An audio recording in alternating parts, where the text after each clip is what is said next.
அனைவருக்கும் வணக்கம். பகுதி 1 தமிழ்த்தாள் 3 அதன் பாடத்திட்டத்தில் இலக்கிய வரலாறு என்ற பகுதியின் கீழ் ஐம்பெரும் காப்பியங்கள் என்ற கட்டுரை இடம்பெறுகின்றது. ஐம்பெரும் காப்பியங்கள் பற்றிய இக்காணொளியில் நாம் காணலாம். பொதுவாக ஒரு மொழியின் வளர்ச்சிக்கு உறுதுணையாக விளங்குவன அம்மொழியில் எழுதப்படுகின்ற இலக்கியங்களே ஆகும். தமிழ் மொழியிலும் பல்வேறு இலக்கிய வடிவங்கள் காணப்படுகின்றன. அவ்விலக்கிய வடிவங்களுள் காப்பிய வகை என்பதும் ஒன்றாகும். காப்பியங்களை தமிழக வரலாறு அப்படி என்ற அந்த காலகட்டத்தில் பார்த்தோமானால் சோழர் காலத்தையே காப்பிய காலம் என்பர். தமிழக வரலாற்றில் சேரர் காலம், சோழர் காலம், பல்லவர் காலம் என பல்வேறு வகையான காலங்களை நாம் பிரிக்கிறோம். அதில் பிற்கால சோழர்களான கிபி 9ஆம் நூற்றாண்டிலிருந்து கிபி 12ஆம் நூற்றாண்டு வரை ஆண்ட சோழர்களினுடைய காலத்தையே நாம் காப்பிய காலம் என்று குறிப்பிடுகின்றோம்.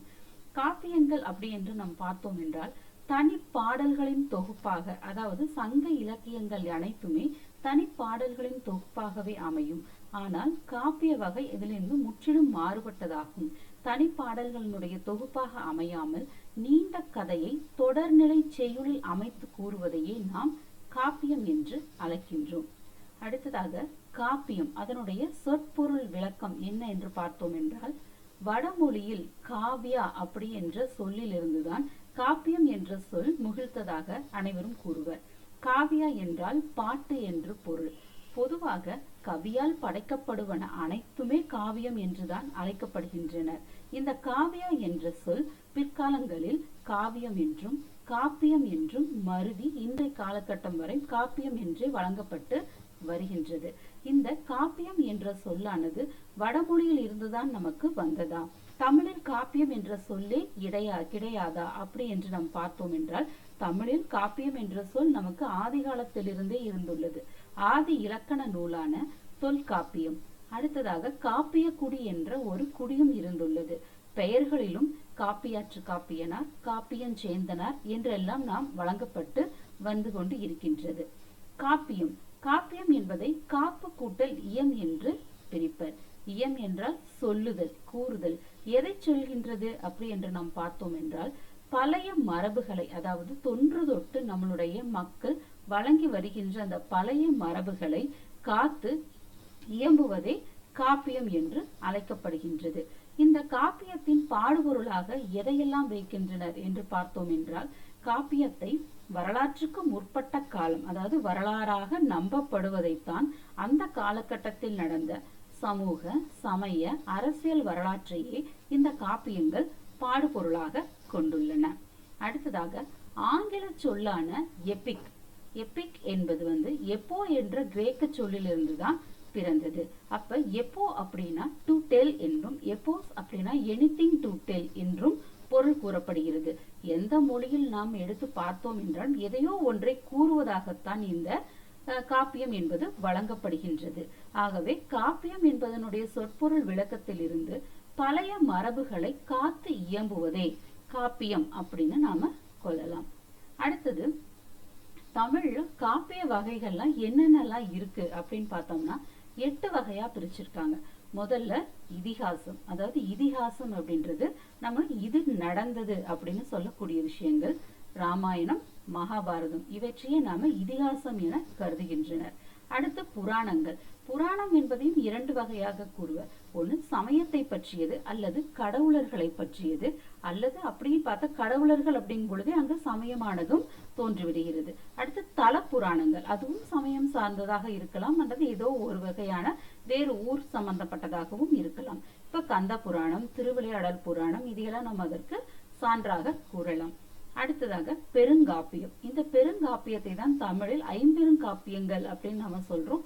அதை பத்தி நாம பின்னாடி விரிவாக பார்க்கிறோம். அதாவது சிலப்பதிகாரம், மணிமேகலை போன்ற காப்பியங்கள். அடுத்ததாக சிறு காப்பியங்கள். இதையும் தமிழில் ஐஞ்சிறு காப்பியங்கள் அப்படின்னு சொல்லிட்டு சொல்றாங்க. நாககுமார காவியம், யசோதர காவியம், குமார காவியம், நீலகேசி, சூளாமணி அப்படின்னு சொல்லக்கூடிய ஐஞ்சிறு காப்பியங்கள். அடுத்ததாக மறைந்து போன தமிழ் காப்பியங்கள். இந்த தமிழ் காப்பியங்கள் எல்லாமே மூல நூல்கள் நமக்கு கிடைக்கவில்லை. ஆனாலும் சில உரையாசிரியர்கள் சில செய்யுட்களை ஆங்காங்கே மேற்கோள்களாக காட்டியுள்ளதுனால இப்படிப்பட்ட ஒரு காப்பியமானது நம்மளுடைய தமிழ் மொழியில் இருந்துள்ளது அப்படிங்கறத நம்ம தெரிஞ்சுக்கிறதுக்காக வச்சிருக்கக்கூடியதுதான் இந்த மறைந்து போன தமிழ் காப்பியங்கள். அதுல முக்கியமா நம்ம பார்த்தோம் அப்படின்னா அதியமான் நெடுமானஞ்சியினுடைய வரலாற்றை சொல்வதாக அமைந்த தகடூர் யாத்திரை, அடுத்தது குலோத்துங்க சோழனுடைய சரிதை, பிங்களகேசி, இவற்றையெல்லாம் மறைந்து போன தமிழ் காப்பியங்களாக நாம கருதுகின்றோம். அடுத்ததாக மொழிபெயர்ப்பு காப்பியம் அப்படின்னு நாம பார்க்கலாம். மொழிபெயர்ப்பு காப்பியத்துல ரொம்ப ரொம்ப முக்கியமானது அப்படின்னு பார்த்தோம் அப்படின்னா கிரேக்க மொழியில் எழுந்த ஹோமர் எழுதின இலியட், ஒடிசி அப்படின்னு சொல்லக்கூடிய இரு காப்பியங்களை நம்ம தமிழ்ல அழகா மொழிபெயர்த்திருக்காங்க. அதே மாதிரி வடமொழியில் எழுதின மனுசரிதம், அதை மனுசரிதை அப்படின்றதுலயும், அடுத்து பிரபுலிங்க லீலை, இந்த மாதிரியான பல காப்பியங்கள் நமக்கு தமிழ் மொழியில மொழிபெயர்ப்பு காப்பியங்களாக கிடைச்சிட்டு வருது. அடுத்து நம்ம பார்த்தோம்னா சமய காப்பியம். சமய காப்பியங்கள் சமணமாகட்டும், பௌத்தமாகட்டும், இஸ்லாமியமாகட்டும், கிறித்துவமாகட்டும் அல்லது இந்து மதமாகட்டும் எல்லா விதமான சமயத்தையும் சொல்லக்கூடியதாக இந்த சமய காப்பியங்கள் இருக்கின்றன. நமக்கு அதிகமாக தெரிஞ்சு உமறு புலவரின் சீரா புராணத்தை எடுத்துக்கலாம். கிறித்துவ இலக்கியமான வீரமாமுனிவர் எழுதின தேம்பாவணி எடுக்கலாம். இதெல்லாம் சமய காப்பியங்களாக நாம சொல்லிட்டு வந்துட்டு இருக்கோம். அடுத்தது தற்கால காப்பியங்கள்.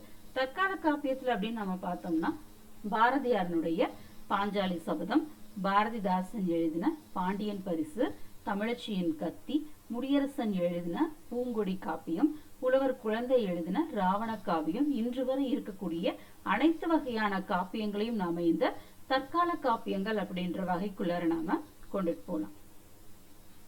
அடுத்ததாக பெருங்காப்பியம். இந்த பெருங்காப்பியத்தை பத்தி தான் நாம இன்னைக்கு பார்க்க போறோம். அதுல பெருங்காப்பியம்னா என்ன அப்படின்னு சொல்லிட்டு நாம இன்னைக்கு பார்க்கலாம். வடமொழியில மகாகாவியம் அப்படின்னு சொல்றது எதை நம்ம தமிழ்ல பெருங்காப்பியம் அப்படின்னு சொல்லிட்டு இருக்கோம். அடுத்தது தமிழ்ல இந்த காப்பியத்தை பத்தி ஏதாவது கொள்கைகள் நமக்கு செய்தி கிடைக்குதா அப்படின்னு பார்த்தோம் அப்படின்னா நம்மளுடைய முதல் தமிழ் இலக்கண நூல், அதாவது நமக்கு கைக்கு கிடைத்த முதல் தமிழ் இலக்கண நூலான தொல்காப்பியத்துல இந்த காப்பிய கொள்கை பத்தி அதிக அளவுல விரிவா எதுவும் நமக்கு செய்தி கிடைக்கல. ஆனா வடமொழி மரபை ஒட்டி எழுந்த தண்டி அப்படின்னு சொல்லக்கூடிய ஒரு புலவர் எழுதின தண்டி அலங்காரம், அந்த நூலே காப்பிய இலக்கணம் அப்படின்னா என்ன, காப்பியம்னா எப்படி இருக்கணும் அப்படின்னு சொல்லக்கூடிய அந்த கட்டமைப்பை பத்தி தண்டி அலங்காரம் என்ற நூல் நமக்கு சொல்லுது. இந்த காப்பிய இலக்கணம்னா என்ன அப்படிங்கறத இந்த தண்டி அலங்காரம் எப்படி வகைப்படுத்தி இருக்கு அப்படின்னு நம்ம பார்த்தோம் அப்படின்னா, பெருங்காப்பியம் அப்படின்னா முதல்ல வாழ்த்துதல் அல்லது தெய்வத்தை வணங்குதல், வருப்பொருள் உரைத்தல், இந்த மூணுல ஏதாவது ஒண்ணு அந்த காப்பியமானது பெற்றிருக்கணும் அப்படின்னு சொல்லுது. வாழ்த்துதல் அப்படிங்கிறது இயற்கையை வாழ்த்தலாம், தெய்வத்தை வாழ்த்தலாம். அடுத்தது வணங்குதல் அப்படின்னு சொல்லக்கூடிய ஒரு விஷயம், தெய்வத்தை வணங்குவதாக இருக்கக்கூடியது.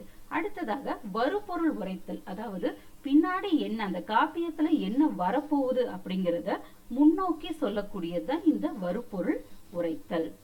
அடுத்ததாக 4 பொருள்கள், அறம், பொருள், இன்பம், வீடு அப்படின்னு சொல்லக்கூடிய இந்த 4 பொருள்களுடைய பயனையும் தருவதாக இந்த காப்பியமானது அமைய வேணும். இந்த 4ல 1 2 குறைஞ்சு வந்தா அது சிறு காப்பியமாக மாறிடும். அடுத்ததாக எந்த ஒரு காப்பியமாக இருந்தாலும் அந்த காப்பியத்துக்கு அப்படின்னு சொல்லக்கூடிய ஒரு தலைவன் ஒருத்தன் இருக்கணும். அந்த தலைவன் அப்படின்னு நீங்க பாத்தீங்கன்னா இந்த பெருங்காப்பியத்துல தன்னிகர் இல்லாத தன்மை உடையவனாக அந்த காப்பிய தலைவன் இருத்தல் வேண்டும். தனக்கு நிகர் வேற யாருமே இல்லை அப்படின்னு சொல்லக்கூடியதுதான் தன்னிகர் இல்லாத தன்மை. அடுத்ததா பார்த்தோம் அப்படின்னா நிறைய வருணனைகள் கொண்டதாக அதுல இருக்கணும். ஒரு பூமி இருக்கு, உலகம் இருக்கு அப்படிங்கும்போது அதுல இருக்கக்கூடிய இயற்கையான விஷயங்கள் எல்லாத்தையுமே என்ன பண்ணிருக்கணும், அந்த காப்பியங்கள் வருணனைகளாக வச்சிருக்கணும்.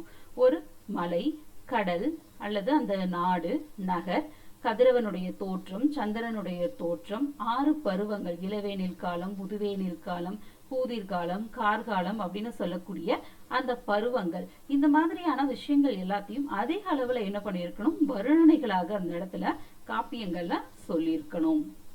அடுத்ததாக வாழ்க்கையினுடைய நிகழ்ச்சிகளை அந்த இடத்துல சொல்லியிருக்கணும் அப்படின்னு சொல்றாங்க. திருமணம் புரிவதோ அல்லது அந்த மன்னனுக்கு முடிசூடுகின்ற நிகழ்ச்சி, சோலையில நம்ம விளையாடக்கூடிய நிகழ்ச்சி, நீர் விளையாடுறது, மது உண்டு கழித்தல், மக்களை பெற்றெடுத்தல், இந்த மாதிரியான வாழ்க்கையில நடைபெறக்கூடிய சின்ன சின்ன ஊழல்கள், அதாவது சிறு சிறு சண்டைகள், இந்த மாதிரியான பல நிகழ்வுகளை கொண்டிருக்கணும். இந்த நிகழ்வுகளின் கோர்வைகள் எல்லாம் சேர்ந்துதான் அது பெருங்காப்பியமாக நமக்கு சொல்லப்படுது. அடுத்து பார்த்தோம் அப்படின்னா அரசியல் சம்பந்தமான நிகழ்ச்சிகளையும் அது அதிக அளவுல கொண்டிருக்கணும் அப்படின்னு சொல்றாங்க. அமைச்சர்கள் கொண்டான ஆலோசனை செய்கிறது, ஒரு நாட்டுக்கு தூது சொல்லக்கூடிய அந்த நிகழ்ச்சிகள், போர் மேற்கொண்டு செல்லுதல், போர்ல என்னென்ன நிகழ்ச்சி நடந்தது, அதுல யார் வெற்றி பெற்றாங்க இல்ல யார் தோல்வி பெற்றாங்க அப்படின்ற மாதிரியான விஷயங்கள் எல்லாமே அதுல இடம் பெற்றிருக்கணும். அப்பதான் அது என்னது பெருங்காப்பியமாக இருக்கும் அப்படின்னு சொல்றாங்க.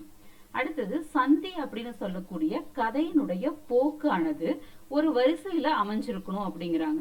ஏனோ தானோ அப்படின்னு சொல்லிட்டு நம்ம ஒரு கதையை சொல்லிட முடியாது. எந்த ஒரு கதைக்கானாலும் ஒரு தொடக்கமானது இருக்கத்தான் செய்யணும். அந்த மாதிரி பெருங்காப்பியத்துக்கும் கதையினுடைய தொடக்கம் இருக்கணும். அந்த கதை வளர்ச்சி அடையணும். அடுத்தது ஒரு திருப்பு முனை, அதாவது ஒரு விளைவு வரணும். அதுக்கு அடுத்தது ஒரு முடிவு வரணும். அது இன்பியலாகவும் இருக்கலாம், துன்பியலாகவும் இருக்கலாம், ஏதோ ஒன்று. ஆனா அந்த கதை போக்கானது தொடக்கம், வளர்ச்சி, விளைவு, முடிவு அப்படின்னு சொல்லிட்டு ஒரு வரிசைப்படி அமைஞ்சிருக்கணும் அப்படின்னு சொல்றாங்க. அப்படி இருந்தா மட்டுமே அது பெருங்காப்பியம் அப்படின்னு சொல்ல வராங்க. அடுத்தது இந்த பெருங்காப்பியத்தினுடைய அமைப்பு முறையில பார்த்தோம் அப்படின்னா பெருங்காப்பியத்துக்கு உட்பிரிவுகள் கொண்டதாக இருக்கணும். அதாவது சாப்டர்ஸ் நம்ம நல்ல முறையில பிரிச்சிருக்கணும் அப்படின்னு சொல்றாங்க. அதுக்கு சருக்கம் அப்படின்னு பேர் வைக்கலாம், இளம்பகம், பரிச்சேதம், இன்னும் படலம், காதை, இந்த மாதிரியான பல பெயர்கள்ல நம்ம அந்த சாப்டர்ஸை நம்ம பிரிச்சிருக்கணும். உட்பிரிவுகளுக்கு சரியான முறையில ஒரு பெயர் ஒண்ணு நாம வச்சிருக்கணும் அப்படின்னு சொல்றாங்க. அப்படி இருக்கிறது தான் பெருங்காப்பியம்னு சொல்லப்படுது. அடுத்தது பாத்தீங்க அப்படின்னா சுவையும் மெய்ப்பாடும் கேட்போர் விரும்பும் வண்ணம் அமைக்கப்பட்டிருக்க வேண்டும். அதாவது என் சுவைகள் அப்படின்னு சொல்லக்கூடியது பாத்தீங்க அப்படின்னா இந்த உவகை, சிரிப்பு, அழுகை, கோபம், வெகுளி, இந்த மாதிரியான விஷயங்கள் மெய்ப்பாடு அப்படின்னு சொல்லிட்டு சொல்லுவாங்க. அந்த மெய்ப்பாடுகள் எல்லாமே அதுல சரிவர கலந்திருக்கணும். ஒரேடியா நகைச்சுவை தன்மையோடையும் இருந்துடக்கூடாது, அதே சமயம் ஒரேடியாக அழுகையாகவும் இருந்துடக்கூடாது. எல்லா விதமான விஷயங்களும் நம்ம என்ன பண்ணிருக்கணும், அந்த மெய்ப்பாடுகள் கலந்து காணப்படணும் அப்படின்னு சொல்ல வராங்க. கடைசியா நம்ம பார்த்தோம் அப்படின்னா அந்த பெரும் காப்பியம் அப்படின்றத ஒரு நல்ல கற்றறிந்த புலவரால் புனையப்பட்டதாக இருக்கணும் அப்படின்னு சொல்றாங்க. இதுதான் முக்கியமான விஷயம். இந்த மாதிரியான விஷயங்கள் எல்லாத்தையும் ஒரு நல்ல கற்றறிந்த புலவரால மட்டும்தான் அது புனைய முடியும் அப்படின்ற மாதிரி விஷயத்துல சொல்ல வராங்க. இந்த விஷயங்கள் எல்லாம் கலந்திருந்தா மட்டுமே அது பெருங்காப்பியம் அப்படின்னு சொல்லிட்டு நாம சொல்லணும் அப்படின்னு தண்டி அலங்காரத்துல சொல்லப்பட்டிருக்கு.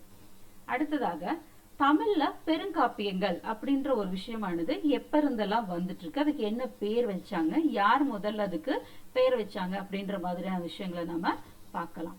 தமிழ்ல பெருங்காப்பியங்களை ஐம்பெரும் காப்பியங்கள் அப்படின்ற ஒரு சொல்லுக்கு கீழே தான், அந்த வகைக்குள்ளதான் நம்ம அடக்குறோம். அப்ப ஐம்பெரும் காப்பியங்கள் போதே இந்த பெருங்காப்பியங்கள் மொத்தம் 5 அப்படின்றது நமக்கு புலனாகுது.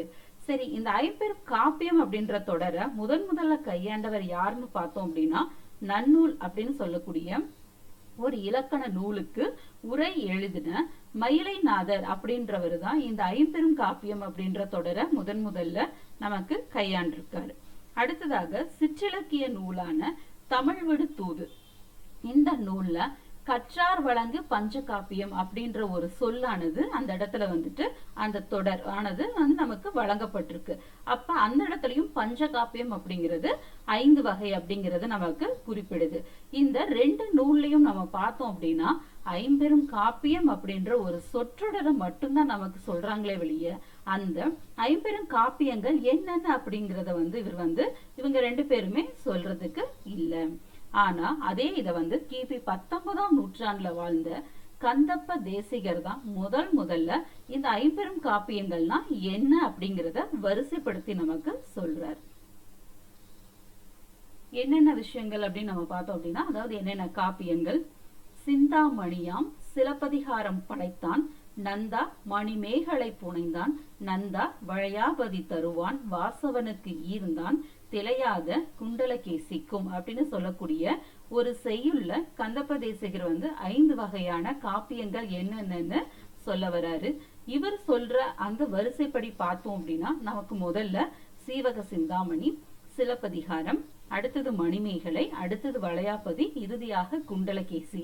இப்படிதான் இவர் வரிசைப்படுத்தி இந்த ஐம்பெரும் காப்பியங்கள் அப்படின்னு குறிப்பிட்டு சொல்றாரு. ஆனா நாம இன்னைக்கு காலப்போக்குல சிலப்பதிகாரம், மணிமேகலை, சீவக சிந்தாமணி, வளையாபதி, குண்டலகேசி அப்படின்னு சொல்லிட்டு காலத்தினுடைய வரிசைக்கு ஏற்ப சிலப்பதிகாரம் கிபி 2ஆம் நூற்றாண்டு அப்படிங்கிறதுனால அதையும் அடுத்து அதே காலகட்டத்துல தோன்றின மணிமேகலையும் சொல்லிட்டு அடுத்த காலகட்டத்துல தோன்றின சீவக சிந்தாமணிங்கிறதுனால நம்ம 3ஆவதாக அதை வரிசைப்படுத்தி நம்ம சிலப்பதிகாரம், மணிமேகலை, சீவக சிந்தாமணி, வளையாபதி, குண்டலகேசி அப்படின்னு நம்ம இன்னைக்கு சொல்லிட்டு வந்துட்டு இருக்கோம். இந்த 5 காப்பியங்கள், இந்த 5 காப்பியங்களை பத்தி தனித்தனியா நாம இனி அடுத்த காணொளியில நாம பார்க்கலாம்.